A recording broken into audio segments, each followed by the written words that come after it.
Hey, what's up guys? Mass Mechanics here and welcome back to the channel. Today we are back working on our 2022 brand new F350 Powerstroke. And we're going to add a little more performance to it and let it breathe a little bit better.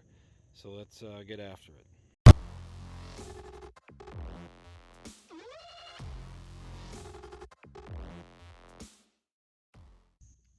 So here it is guys, a brand new S&B filter setup for a cold air intake. Here's our part number. And they did just list it over to fit the 2022 as well as the 2020 and 21. So this is our filter kit. Let's get it all opened up and we'll check out what we got. Alright guys, well I did a quick unboxing and as you can see everything's kind of laid out here.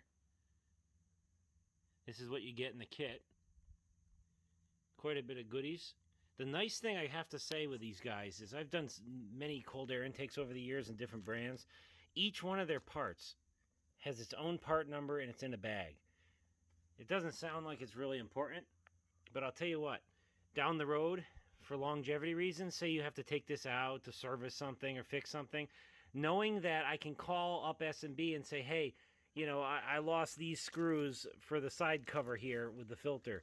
And they can say, okay, we'll send some over. I mean, screws are silly. You can get those at a lot of hardware stores. But things like this is, I'm sure it's a priority item to hold in your air sensor.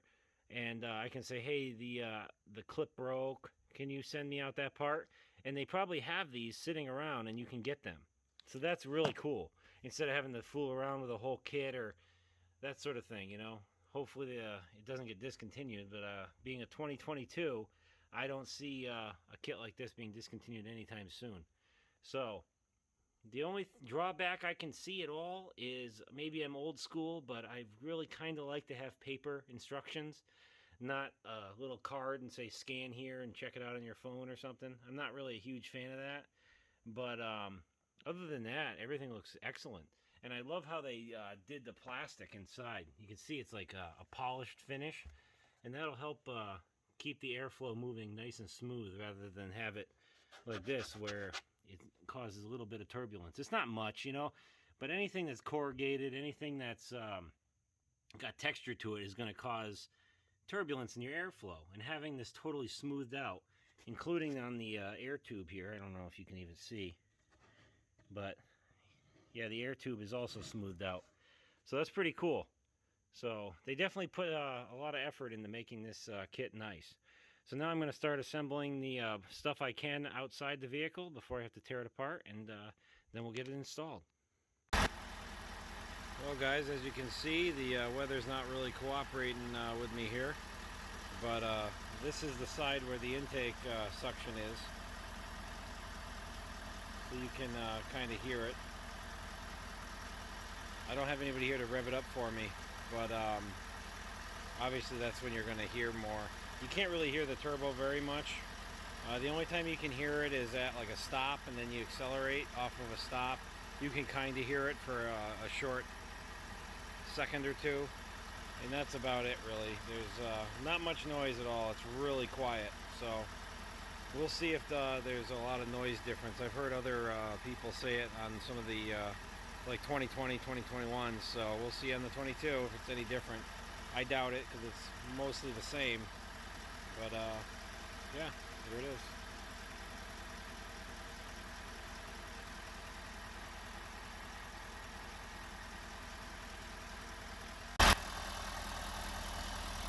Here's our stock air box right here. And here's the tube that they have on a factory. It goes right onto here, which is right about where the turbo is. And I think there's another boot that goes right here. It's a hard, looks like hard plastic. And that's what the turbo actually attaches to come out to here. So that's basically your turbo inlet. Once I take it all off, I'll give you guys a better view of it. Alright, well we're about 2 or 3 minutes in. We already got the upper pipe off. Just unplug the air sensor there. If you look straight down there, you can see your impeller wheel on your turbo. See? It's still on that plastic pipe there, but it goes right into the turbo. So this is where your cold air intake is going to attach to. Now over here, this is the massive filter. And if you look, this whole section, let me see if I can hold it, and this whole section of filter wasn't even sucking air. It's totally clean. And then this side's all dirty. And this truck only has has under 1,000 miles on it. And this whole section of filter had nothing. There's no filtering coming out. I mean, that's a fair amount of filter right there. I'd say it's like, I don't know, maybe a fifth. And if you look down in here, see if I can get some light in there for you.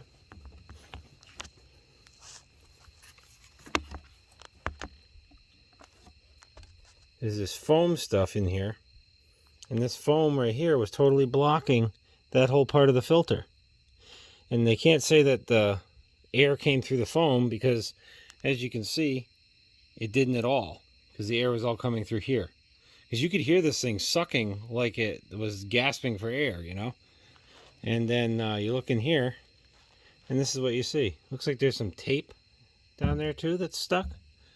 Like they just dropped in there, a bunch of bees and things. I mean, this truck is only about 2 months old. It's not like this is a, you know, it's been sitting on a lot or something. So this is the condition it came at from Ford. So I don't know why there's some random piece of tape there. Have to see if I can pull it out.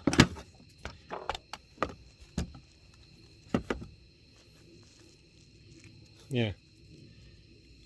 Just a piece of, it's actually masking tape. It's not even like, it doesn't even feel, it's not even the same material as like you would think they would use for like harness tape. It's not even harness tape, it's like actual masking tape. If you look at it, it's weird. I don't know what that's doing in there, but either way, box is coming out. So let me keep going. I just thought it was interesting that there's a whole section of the filter on this truck that was plugged right from the factory. So I thought that kind of was crappy. So this thing is definitely going to breathe a little bit better. So let me keep going. Alright guys, as you can see, the air box is out of the way.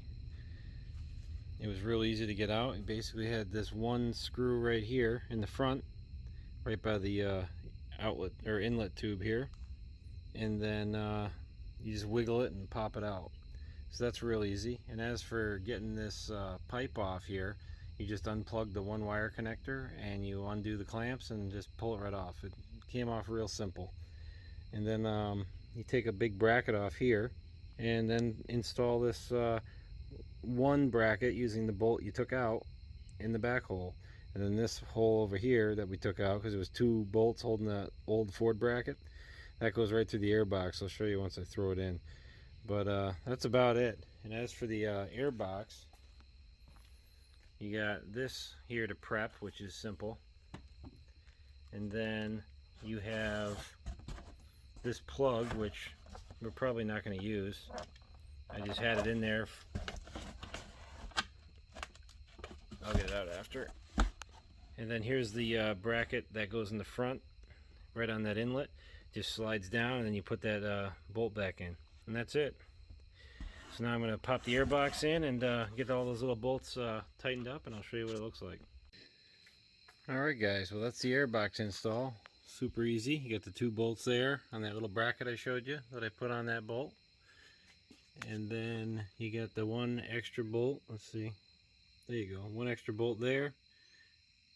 So there's your 2 bolts for the side bracket they had. Then there's that other one you saw with the washer. That's actually the bottom of it. And that pushes into that little rubber round grommet that was on the bottom. And then, let me see if I can get some light in there for you. There's that little bracket with that little tiny screw. Just put a little tape on a socket. Not much, just enough so it doesn't fall. And put it in. And that was it. Everything lined right up. I didn't have to adjust anything. It was really easy. And you leave this one a little loose so that way you can move it around just a touch until you get it tight. Then just hit it with a wrench real quick and you're good. So now it's on to getting this sensor out here. So we're going to put this sensor in the new pipe. So that's what we're going to work on next. I'll get it transferred over and I'll show you how all the little brackets go. Well, we got the sensor out. That was real easy with some Torx. And then you have the sensor mounted in the new pipe. And it comes with new hardware and this little spacer thing with a gasket for the bottom there. And then you reuse the factory Ford gasket to fit inside the spacer. And the arrow always points towards the engine because that's the path of the airflow. Super simple. I shouldn't even show it, but it's just one more step that might confuse some people. So now I'm going to start lining it up with the airbox. Alright, we got the pipe in. That wasn't too much of a problem. The only thing you got to do is bend this AC line a little bit, which I don't really care for. It kind of looks like crap being bent like that, but I could straighten it more back this way, but I don't want to be bending the lines any more than I have to give me clearance right here. Then you want to just make sure you have clearance of your coolant lines here too. You don't want the clamps rubbing on them. So that's all good. And then in here, filter, you put nose first and then just hook it right up here. Simple. And then all I gotta do is throw the lid on. And then your wire connection's the same as it was before. The nice thing is I was saying before how they really well engineered it. They even had a cutout right here for the push rivet that was factory. So nothing's floating around like you do with some of the kits, you know. Especially with the EGR cooler and stuff right there. It can get kind of warm. And then just check and make sure none of your wires are going to hit anything. And these are all super tight, maybe because I have the upfitter switches, I don't know. But nothing's moving. We have plenty of clearance for everything. So I got to put my lid on and be good. I'll show you what it looks like. Alright guys, that's it. Totally installed, went really easy. I mean, I can't say it took more than a half an hour, to be honest with you. And that's with filming. I mean, it was really a simple deal. Everything fit perfectly. Like I said, it was very well engineered. Even like there's a cutout here for the coolant hose to sit. I mean, they really spent the time doing their R&D, which I appreciate as an installer, because I've had a lot of kits that are just junk. They really don't fit at all. So it's nice to find a part that actually goes right on. So what I got left to do is I have to wait the recommended 2 hours with the battery unhooked here and the negative on the other side, and then I can fire it up. I guess that's for the module so it doesn't throw an engine light once you start it up. So wait the 2 hours, and next clip I will have it up and running for you. Alright, there it is idling. Can't really hear too much noise difference, maybe slightly. I'll have to take it for a drive and see what it really sounds like.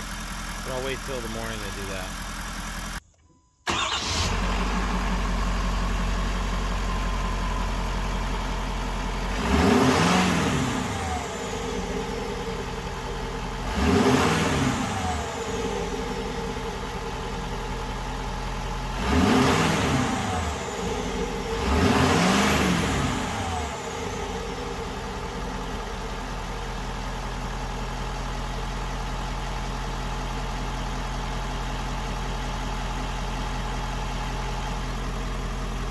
Alright guys, so thanks a lot for watching. You can clearly tell there's a pretty noticeable difference in sound, and there's also in performance a little bit. You can tell there's a little bit of an increase, probably right off the line.